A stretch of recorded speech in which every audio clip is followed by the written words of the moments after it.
All right, let's take some notes. We are learning more about genetics, which I'm sure just surprises you because that's what we've been learning about.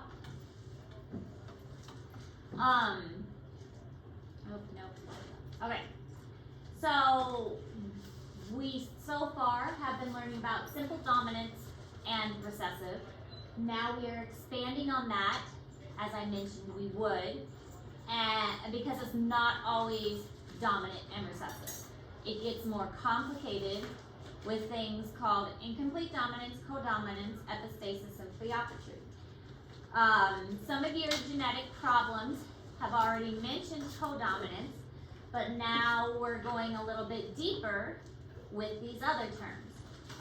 Your third set of genetic problems will go even further with what are called X-linked traits. We haven't quite gotten to that yet. So we are going to go even further with those things. So today it is incomplete dominance, codominance, epistasis, and pleopatry. Because you will have genetic problems with the first two. I don't think we do epistasis and pleopatry with your genetic problems. We do have incomplete dominance and codominance.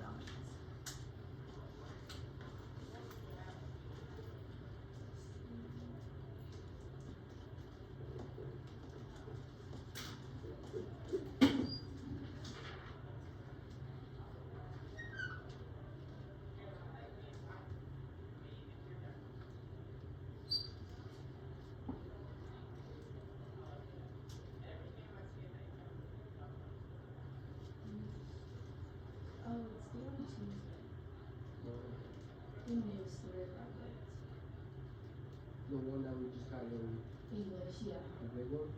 Yeah. Bo is gonna kill it back. He gets even do it. I keep telling him, he's like, nah, it's good. Yeah, I'm gonna keep playing Tetris. Cause he's the only one who knows what we're doing. Alright, so incomplete dominance, one allele is not fully dominant over another. It's incompletely dominant. So in this one, a really good way to think of it is you have a red flower and a white flower. And instead of the offspring being red, because red is dominant, in this case, it's a mix of the two and you get a pink flower. Yeah, so the heterozygous, it would be heterozygous, but instead of the dominant flower like overriding it altogether, you get a combination of the two parents, so you get a pink flower. So you have a black cat and a white cat, and black is dominant, but instead of it being all black cats for the heterozygous individuals, you get gray cats. Does that make sense? Mm-hmm. Okay, so it's a blend of the two parents. So that's what incomplete dominant is. It's a blend of the two. They're blending together. It's still dominant, but it's just not strong enough to completely cover up that recessive.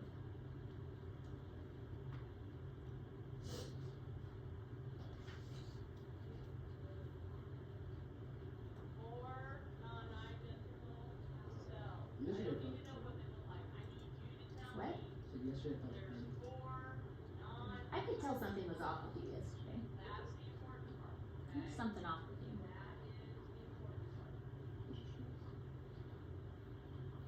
Everybody's getting sick.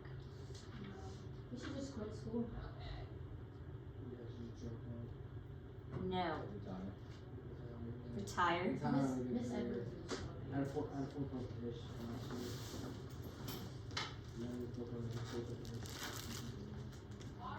Can't retire before you can start. Alright, homozygous dominant, homozygous recessive, you do get a heterozygous, but instead of just, one or the other, you get a blend of the two. That's incomplete. It's incompletely dominant. Alright, so here's the example. You get this one's red, this one's white, and you get a pink. So that's incomplete dominant. Did you know what happened in the cycle spot? taught yesterday? Mm-mm. She gave him a unit pop test. Oh yeah, she did tell me about that because they weren't paying attention or they weren't. Did everyone fail? Yeah, everything. They're talking about everyone's so bad. But what was she saying? Yeah, she was saying that nobody was paying attention and she was trying to review with them, but everybody was just goofing off. And so she's like, okay, if you guys know the material, then you can take the test. So And Nash It was telling- like a test, not a No, it quiz. was, test. you know the unit test you used to take in your class? Yeah. She said she just printed off. Everyone just said they print. She just printed off a bunch of papers, right? That's crazy. well, nobody was paying attention. I don't blame her, honestly. Nash was telling me it was like two people in the back of class who were goofing off. Everyone else was doing fine, but she just gave them a test. Oh, we have one of those. She said it was like Tyler and Isaiah in the back of class. Yeah, you're right. Good thing we pay attention. Yeah. I heard that Tyler. Yeah, Tyler did good. Well, Tyler's also super smart. Yeah, Tyler's also like a genius. Yeah, Ayaz is like crazy like, high IQ. Like, You have a literally, genius. You know, he just doesn't try whatsoever. I was He's wondering. that is kind of funny. Yeah, he's so smart. He really is. You'd be so bad when they can give you a tough test in your basics. Yeah, and she's just mad at. And then Nash was so mad because he thinks he's not going to get an NHS now because he like dropped his grade. Because they have no points in the book yet, and now he's like half in the class because he did really bad on it. Me too, though. Well, NHS is based on last semester's grade, so Good, I'm trying to get mine up. Are we getting in at 5 or unit 6? We're in unit 6, Alright. I have two. It's by the flowers. but honestly, with NHS, so much more depends on what the teachers think of your personality and stuff in class. So they'll go over like, I've seen people not get into NHS because of behaviors like, oh, this person got in trouble with this, or this person was bullying, and those are not qualities of NHS I students. didn't do the I may not article. make it. I'll do that. That's nice. So, Well, they should have known about mine. What happened to me? So Well, that that was was not not- in there. So I. On the investigating and errant traits, there's like a little article. alright, anyways, codominance. Of the going Codominance and incomplete dominance get mixed up a lot. With codominance, two alleles that are both fully expressed in the heterozygous individual. This is blood typing is a good example. We did this yesterday with the lab, how A and B blood types are equally expressed. But with our flower example, if you have a red and a white flower, instead of getting a pink flower, you get a red and white spotted flower. Or if you get, like our cat example, you have a black cat and a white cat, instead of getting a gray cat, you would get a black and white spotted cat. Because the alleles are expressed equally. So you see the difference? Okay. They are expressed equally. It's not a blend of the two. They are equally expressed. So that's why the ABO blood type works, because the A and the B are expressed equally. You can kind of imagine it as you have both A and B blood flowing through you. Oh, yeah.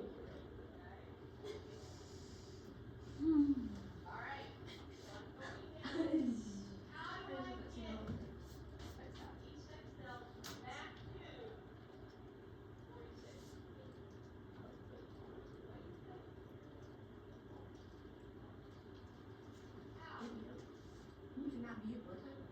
What? AB blood. Because it's 3 alleles, unless it's a mutation. Because they can only have 2 alleles.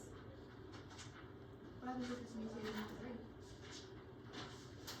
Then they'd have, it would be not separated correctly. When anaphase happens and they get pulled apart, then the chromosomes didn't get pulled apart correctly. So I mean, it could happen, but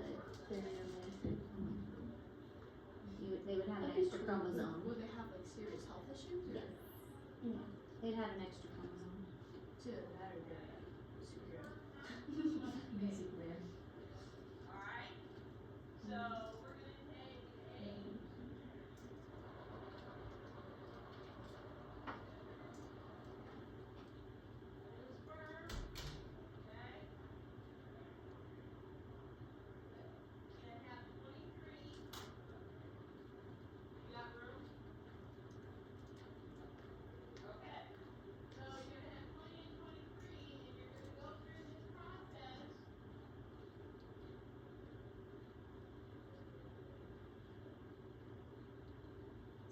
I was reading a text from my grandmother.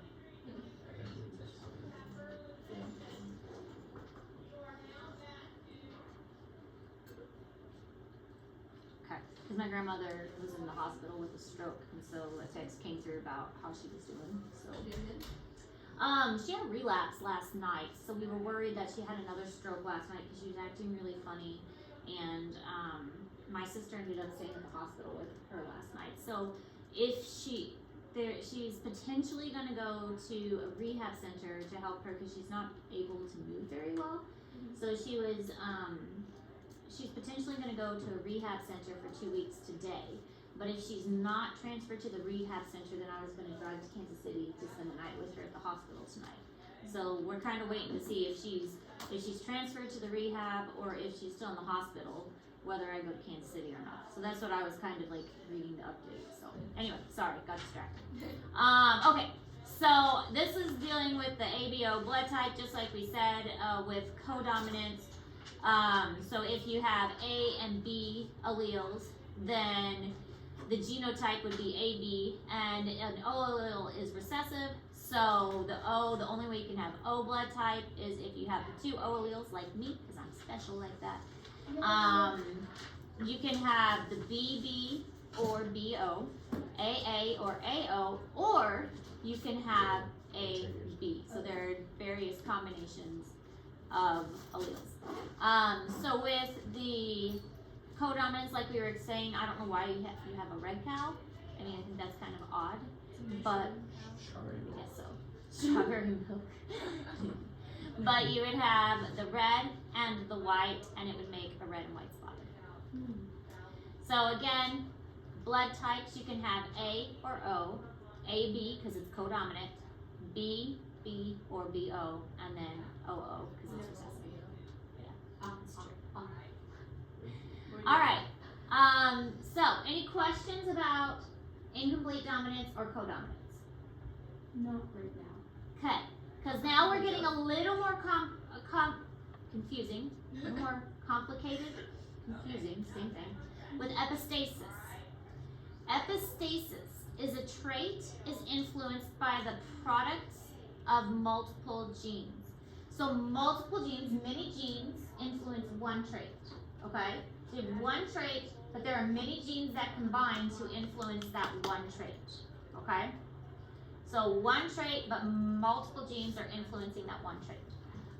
So an example is fur color in dogs. And we'll look at a Punnett square in a second to help us explain this. Now, in fur color in dogs, the dominant allele B makes black fur, and its recessive trait, little b, makes brown fur. So it'll make a lot more sense in a moment when we look at the chart on the next slide. But for labs, think of like, we all know like labs, right? Lab dogs. There is a yellow lab, a brown lab, and a black lab. If we're looking at like straight up labs, right? Those are the coat colors we can have.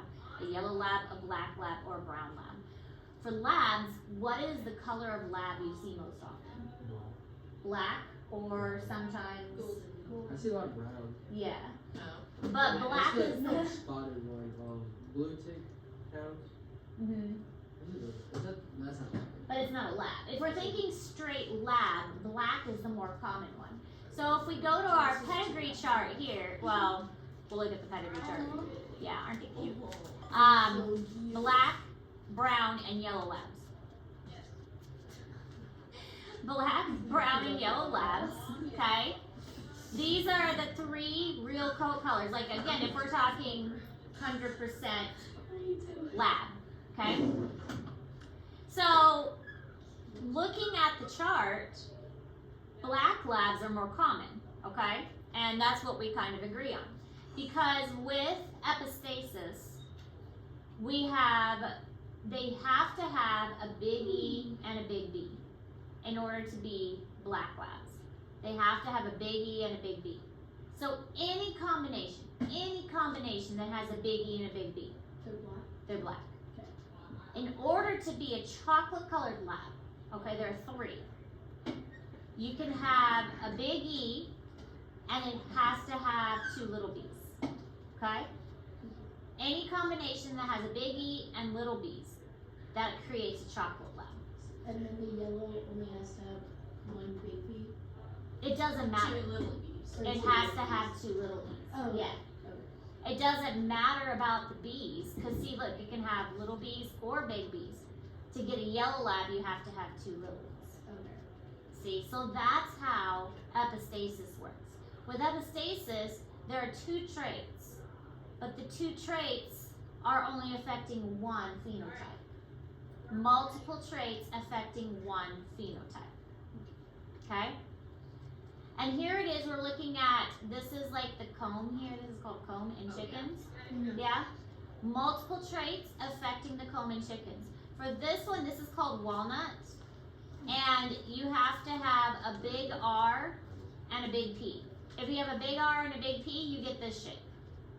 If you have a big R and a little p, you get this shape. Interesting. If you get 2 little r's, then you get this shape. And recessive is only found with the, I mean, the only way you can get this shape is if you get recessive. So again, two traits affecting 1 phenotype. So does that make sense with epistasis? Yeah. Okay. Epistasis is multiple alleles, but 1 phenotype is affected. Now, any questions about that? Because Pleiopatry Adds on to it. kind of, but not really. Pleiopatry is kind of the opposite. A gene whose product influences multiple traits. So 1 gene affects many things. Okay, so it's like the opposite. 1 gene affects many things. So it's kind of the opposite of Pleiopatry. You got 1 trait, but many things are going to be affected by this 1 trait. So this is, some examples are like sickle cell anemia, cystic fibrosis, and Marfan syndrome. 1 gene is affecting many different things at the same time. So the 2 are like the reverse of each other. The other is like, if you go backwards here, it's like multiple genes affect 1 trait. This one's 1 trait affects multiple things.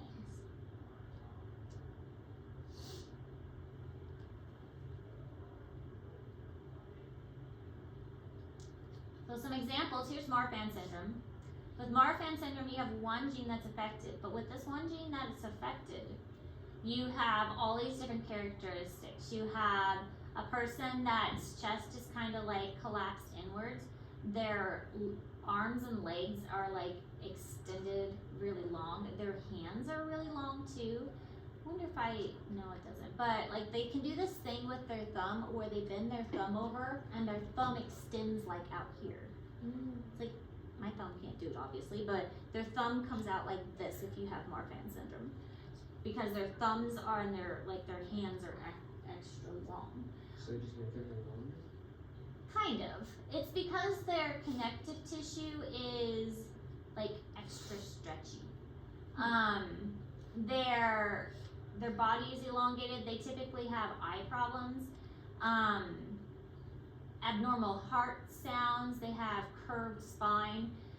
When I worked at the zoo, I think there was one of our volunteers that had this. I never asked her, but now that I know the symptoms better, she met all of these symptoms. Are they super tall too? Yeah, she was very tall. She had kind of the curved back and the curved chest, and her arms and legs were really long. So she met pretty much all of the symptoms for this. So looking back, I think she had Marfan syndrome. So, okay.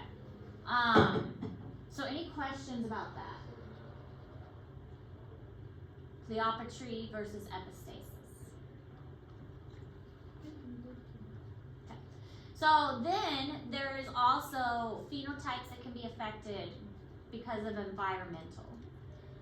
Environmental influence can like turn genes on and off. This is why some animals will change like their coat color in like winter versus summer. And so different environmental things will signal that, okay, it's cold now, we need to do this, or it is hot now, we need to do this. So the environment will say, this is a trait that we need to turn on and off. I was just checking the time. So this is showing that in this type of moth, this is what it looks like, and in summer it looks like this instead. And this brings up also the idea of nature versus nurture. How much of what makes a person is determined based on your genetics, and how much is determined based upon how you grew up.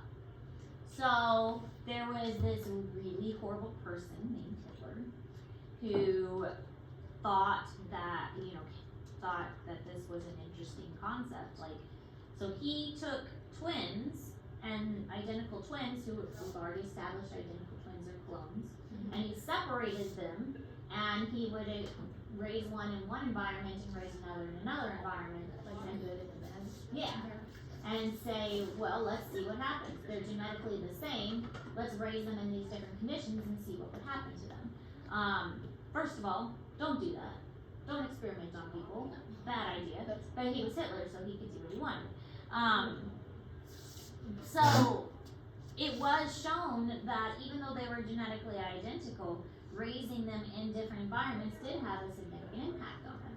And it makes sense. If you have a person that has access to good medical care, can go to the dentist whenever they want, gets doctor care whenever they're sick, has access to like clean water and healthy food, of course they're going to be like taller and healthier and, you know, not weak and stronger. I mean, of course that's going to be a big difference. Versus a person who is not having access to all of that stuff. So if you raise a person in a loving home with parents that take care of them versus in a neglectful situation where parents aren't, you know, giving them the good education that they need,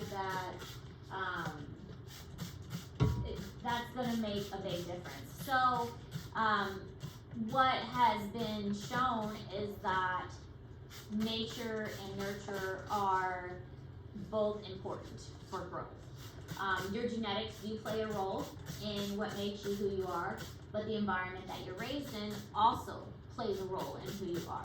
They're both important in shaping an individual. So both of them are important situations. There are environmental cues that help an organism to develop and trigger responses. Here are some examples. Can't remember if we talked about it in this class or if it was a different class. But this is a little, I think it's called Daphne. It's a little water flea. But you'll notice this little projection down here. He gets violent when there are predators nearby. When there are not predators, there is no reason for him to grow little projections and get violent because he doesn't need to defend himself. So there is no reason to defend himself when there is no predators, so he doesn't have this projection and no pointy things to protect himself, but he does have pointy things when predators are introduced. So he has a gene that helps him develop like a weapon on his body when he has predators introduced. Obviously snowshoes hares, they have white fur in the winter and a gene activated for brown fur in the summer. And then this was a plant called yarrow that grows at different heights depending on the side of a mountain. So at the top of the mountain it grows at one height, on the side of the mountain it grows, I believe it's shorter on the side, and then at the bottom of the mountain it grows tall again. So it's the same plant, the exact same species, it's just it has a gene that activates for different heights and altitude. Oh, I feel sorry for this bunny. Oh. So what they did for this bunny is there's a gene that activates for different temperatures, and the parts of the body that are colder are the feet, the nose, and the tail, and the ears. And so the gene is activated for dark coloration in these parts of the body that are cooler. And so the scientists were like, hey, I wonder if we can get this gene to activate using And an then ice it just- pack. So they shaved his back and put an ice pack there because they wanted to see if they could get that spot to activate, and they did. And so they kept that ice pack there after they shaved his back, and they activated that gene, and so his fur grew back black, and then all of his little bunny friends make fun of him because he did not really, but he had a little black spot. So it showed that environmental cues like a cold spot would activate those particular genes, and again, that's why those areas are cooler in temperature, and that's why those areas have the black coloration. So like, would that kind of be the same for like heat? Like would something activate the heat? Yeah, so if they warmed up those spots would turn white. Okay. So why didn't they do that? Why didn't they just warm up his little feet instead? And why'd they have to make his back cold? They could have just warmed up his feet. It would be nicer. Warm up his ears. And then make him colder. And here's the yarrow. At high altitudes and low altitudes, it grew taller, and in the middle of the mountain, it was shorter. And oh no, it was a pointy head. I'm sorry, it was a pointy head. This is what it looks like without predators, and then it grew a pointy head when predators were nearby, so that it could defend itself better. Pretty much. So many traits show a continuous range of variation. And these examples, that means that there is not just one set pattern. There's like a variation that's continuous. And it creates this lovely bell-shaped curve. And this lovely bell-shaped curve is pretty common in science. So we see this a lot. And it looks like an upside down, well, not an upside down bell, but a bell. And this distribution curve is pretty normal. But a great example of this distribution for continuous variation is how tall people are. So this would be like the average height, but then you're going to have some people that are really tall over here and some people that are really short over here. And if you were to take like our entire school, for instance, and have us all line up by height, there'd be a lot of people that were here in the middle, and you'd have some that were really tall and some that were really short. But we would all be kind of spaced out in this bell-shaped curve. So. Other things that would fall into this pattern are skin color, eye color. I mean, we do say that brown eyes are dominant and blue eyes are recessive, but if you actually looked at people's eye color, there's a lot of variation that goes into it. I mean, generally brown is dominant and blue is recessive, but there's so much other variation.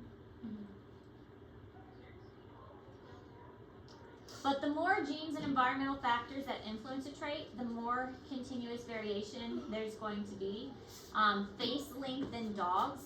Dogs have a lot of face length. You've got like a pug that's got the smashed face. I'm just about the pugs that keep mutating and breeding them. So they Yes. have a I smash love face. pugs. And then you've got like a hound that has a really long snout.